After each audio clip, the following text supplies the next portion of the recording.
খাওয়ার নিয়ে আসতেন তিনি যেগুলো পছন্দ করতেন। আবার বিশ্বনবী সাল্লাল্লাহু আলাইহি ওয়াসাল্লাম বলতেন, তোমাদের যাদের ঘরে মেয়ে বেশি, তোমরা বাহিরে যখন বাহির থেকে যাওয়া মেয়ের জন্য হাদিয়া নিয়ে আসো।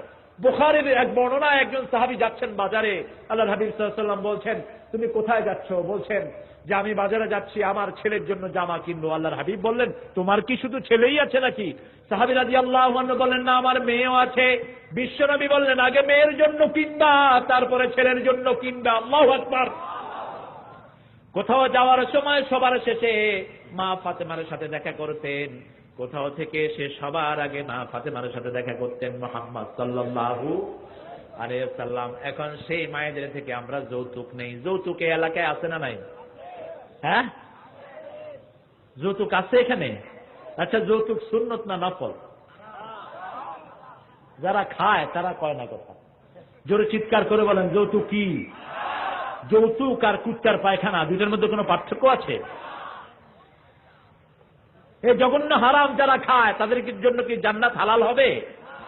হারাম খাওয়া যদি পেটে থাকে তাহলে জান্নাত কি হবে?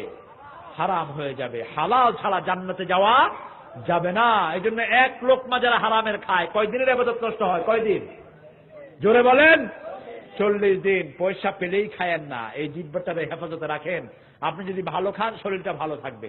এই জন্য দেখবেন গরিবদের অসুখ কম, পয়সালাদের অসুখ বেশি। গরিব ডায়াবেটিস চিনেই না।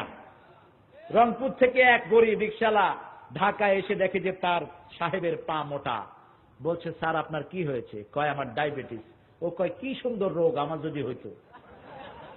ও জীবনে নামই শুনে নেই। ডায়াবেটিস কত সুন্দর নাম, শুনতে শোনা যায়।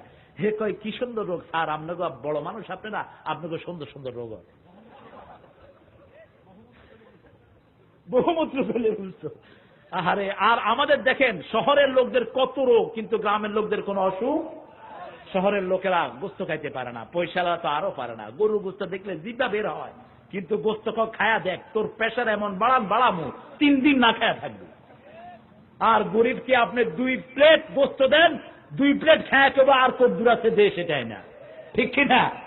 কারণ হালাল রিজিক যার পেটে যত বেশি তার শরীরটা তত ভালো। এই শরীরটা আল্লাহ বানিয়েছেন, কোন হারাম যখন এখানে ঢুকান শরীরটা আর ভালো থাকতে